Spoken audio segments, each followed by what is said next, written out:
This is Will Knight. We are on the patio of Granville in Chicago on the northwest side, and we are sitting around a campfire, and we have myself, Will Knight, Lattice from Spain, Armand from Chicago, and Kim from Chicago. We don't know who's going to be talking, but these are the people who you're with.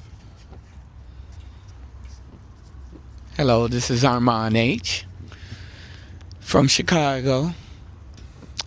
I want to say world traveler, because I've been to a few places, but mostly I'm doing the States now with my queen. But here's my question.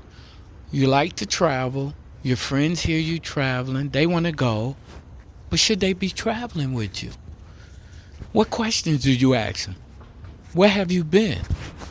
But actually, the first question is, do you have a passport, or is your passport valid?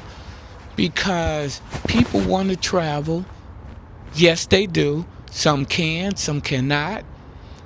Some want to commit to traveling, but everything isn't in place. So what do you ask them to find out if they should be traveling with you?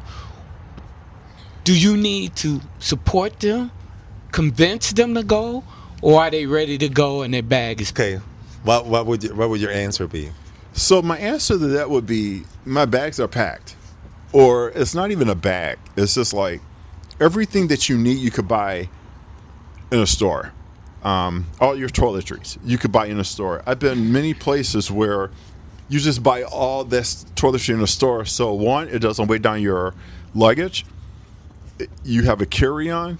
You have the basic minimum that lasts you for 24 hours, and then you go to the store or a mall there to get that whatever you need.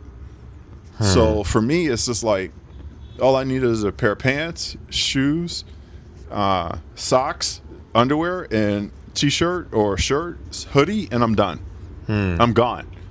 But I think that you're focusing on the pragmatic aspect of it. You know, I think that there's also the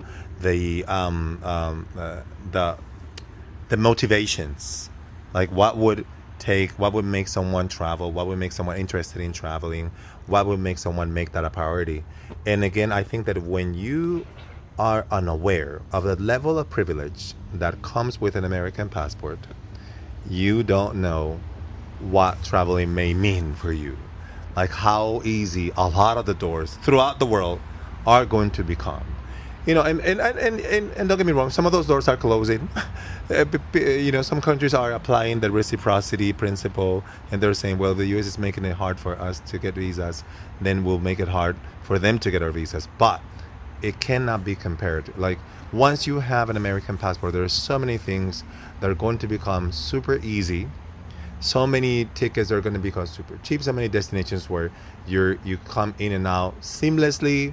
I think that it's a matter of having the information and then understanding what you're missing on, because it is a huge privilege. Now, me being African American, and don't think I'm restricting this to just African Americans. This is for all Americans. The world is there for us to see, explore, touch, feel, taste, and learn. So don't let no one, 45, 47, whatever you want to call it, tell you cannot leave and go see what the rest of the world is like. Don't let certain media outlets, and I'm not going to mention any because we don't want to get Will sued, tell you what's going on in the world and you shouldn't go there, it's not safe. But you're wrong. 3/4 of the world is mixed, dark skin, of a different color. What do we know about them other than what they're telling us? So, but besides all that, why wouldn't you want to go find out what's going on in the rest of the world? Sure, you in your set routine in America. You might have a passport, and if you don't have a passport, why not? You need to leave and explore the world. So my question is, why would you let somebody else tell you about what else is going on? And you know something, what's interesting is People who have passports in the United States, there's a certain percentage that do not travel. They just have passports, they hold on to them. And then you have a small percentage who travel, who say I'm traveling here, I'm traveling there, but they only travel on cruises. And it's just like those cruises are not really showing you the culture and living the culture of something or the people in the country you're going to. And then there's a small group of people, I would say less than 2%, that actually travels, have a passport, go to Mexico, and not on a cruise ship, go to Spain, Italy, and spend months, weeks there, spend 3 weeks there, spend 2 weeks there, spend a month there, go to Denmark. And this way you are immersing yourself into the country and their nationality and their country and their culture, which I think is very important. All right, as someone sitting here listening to everything that everybody just said, I think they're all speaking from a point of privilege. Not everyone has someone in their life to tell them and to teach them about travel. Generations of people have never left their community, and so we can't expect someone else to know these things about travel if there's no one there to teach them. So yes, we all travel here, but I think we're all sitting here speaking from a point of privilege.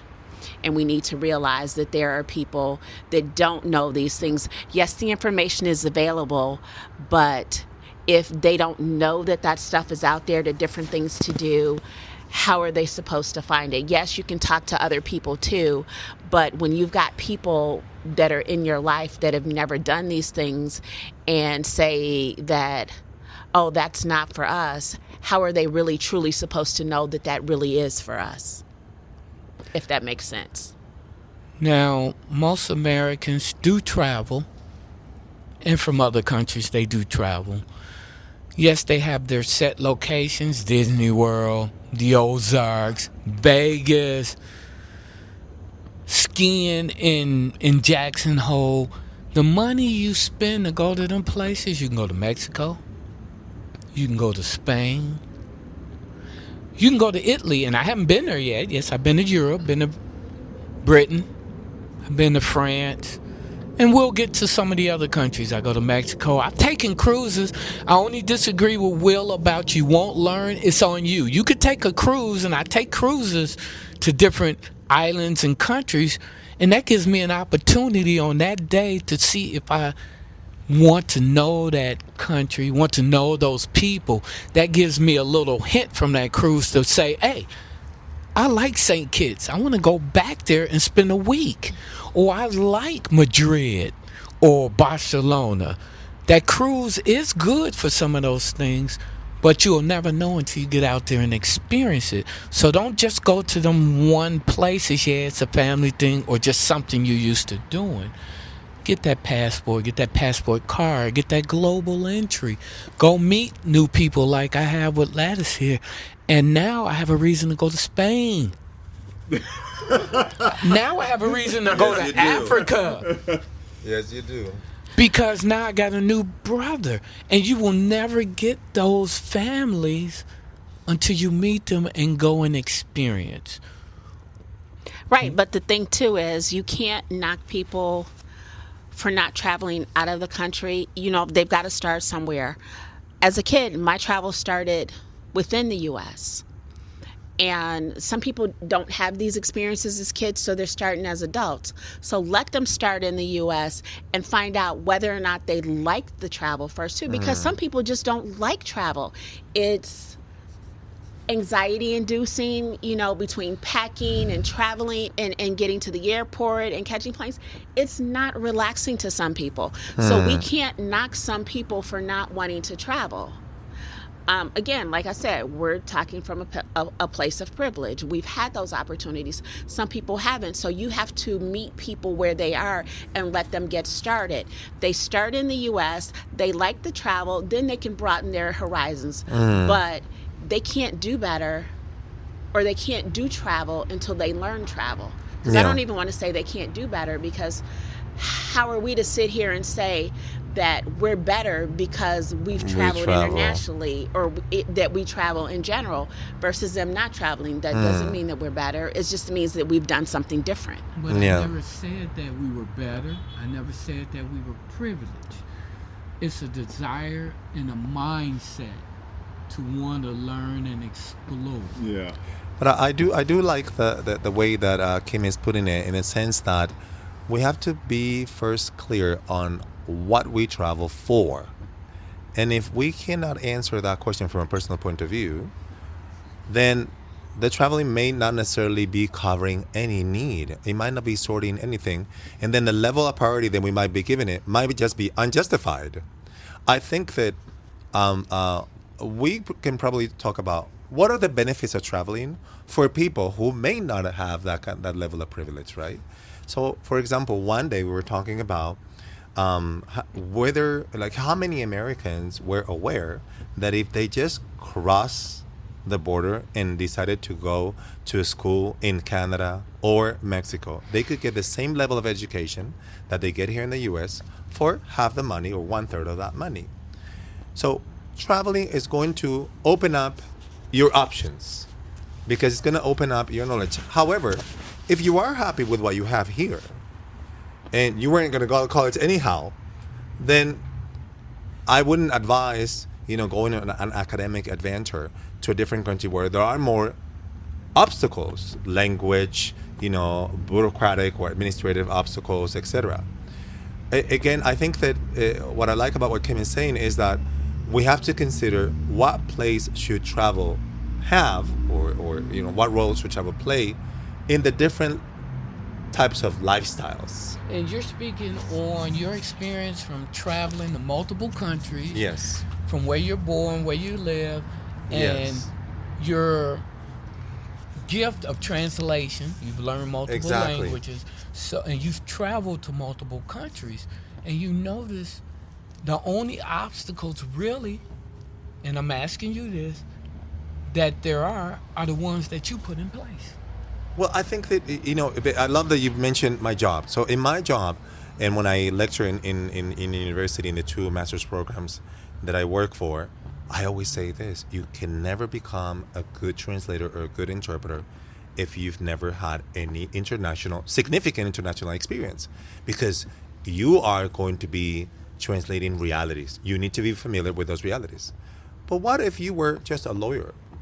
You need to become familiar with the reality in which, the jurisdiction that you're specialized in. They're not real people. Lawyers. Right. So there are other jobs in which that's going to be less relevant. And I think that that person needs to decide, whether because of work or personal growth or, specific aspirations, it makes sense, whether it does, whether it doesn't, and to what extent should it become a priority. And I think that that's a very personal thing. However, the tourism industry is trying to convince us that everyone should travel and that everyone should make it a priority. And I think that again, as you said, it's a place of privilege. Not everyone needs to travel as much.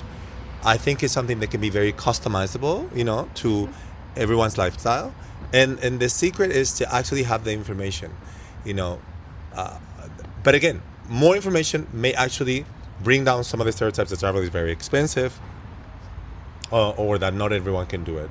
I do agree with the anxiety-inducing experience. It can Yes. be, Oh my God, yes. because there's going to be things to Yes. sort out, Yes. no matter what, whether they're cheaper or expensive. It's the point of, like, you get into the airport, the anxiety for me is just like, okay, I want to get to the airport before my plane boards, which everybody does. But then it's just like, okay, what if there's an accident on the expressway? What if the road is closed? What if this happens? What if that happens? What if there's a protest march? And it's just like, that's anxiety. But once I get there, it's just like, okay, now I got to go through another different type of anxiety of getting to the TSA. That's why they have standby if you miss your plane. And I get all that, but even before you get to getting to the airport, for me, depending on where I'm going, packing is anxiety for me. Okay. I'm not a last minute packer.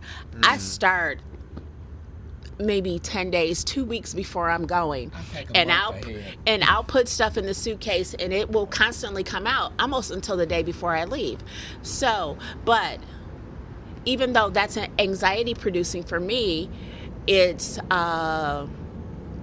just weighing that anxiety versus me enjoying myself while I'm traveling. But again, you said something and you came back and you corrected yourself about traveling. And is traveling, Lattice did, I'm sorry, Lattice, you said something. Is traveling a need or a want? I think And I think that is based upon the individual. And I think society makes us try and feel like it is a need, yes. but traveling is a want. But society makes you feel like it's a need. You need to take your kids on vacation to Disney with all the commercialism and Yes. and all of that, behind it. You need to take your kids to Disney. You need to have this family vacation. You need to do this. You need to do that. But is travel really a need or is it a want? It is so ironic, and I love this question, and I'll tell you why. So traveling per se, it is just about the movement. Now the reason why we travel is going to be different, right? When we travel because we really need to travel, that has a name. It's called migration.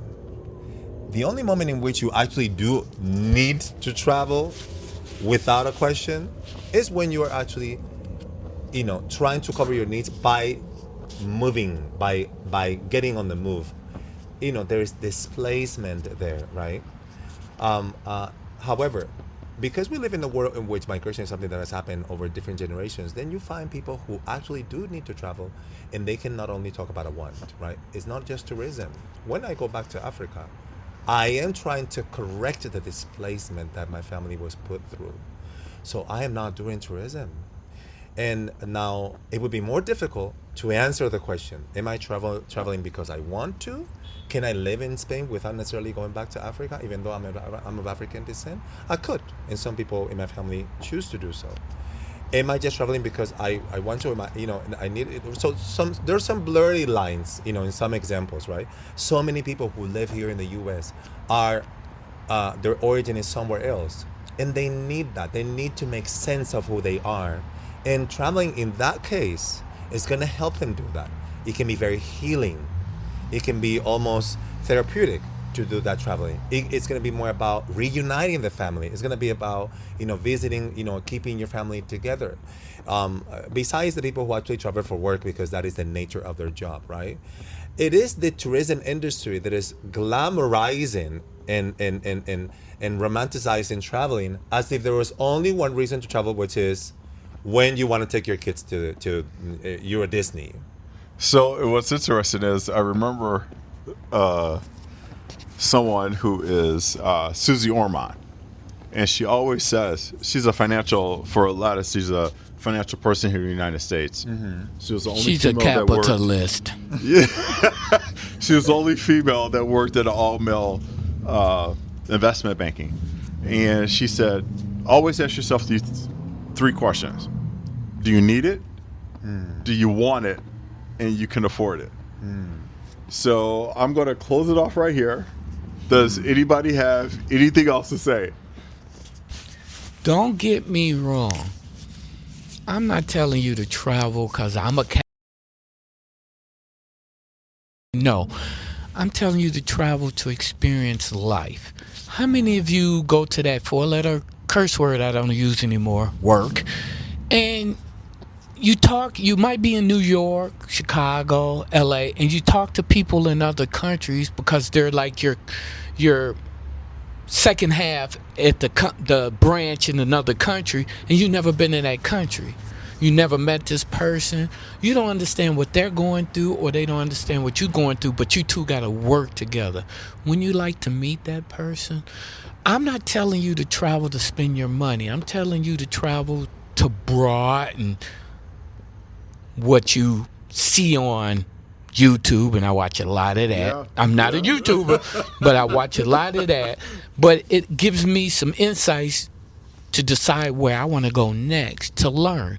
So my whole point is, don't sit in that house. Do something. Yeah, there you go.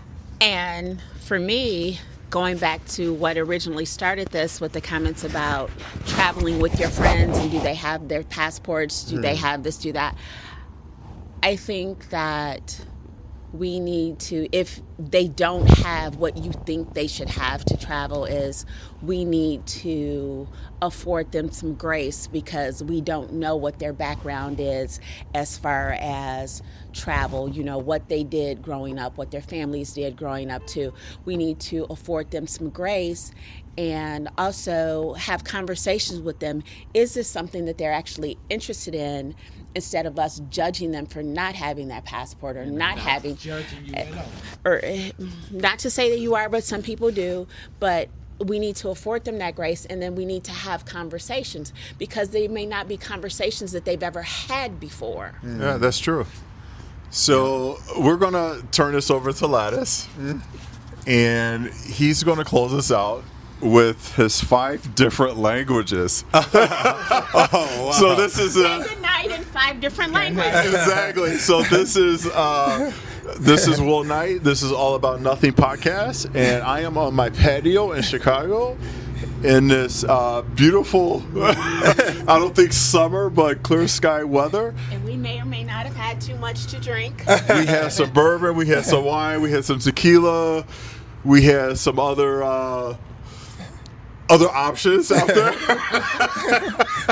So, Lattice, say goodnight in 5 different languages. Well, that's going to be good night, everyone. Buenas noches a todos. And what does that mean? What language is that? That's Spanish. Buenas noches a todos. In French, that would be bonne nuit tout le monde. And in Portuguese, that would be boas noites a todo mundo. Which is pretty, you know. And and in my tribal language, that would be my final one, we would say "Bocho wepwe." Portugal way. Okay, thank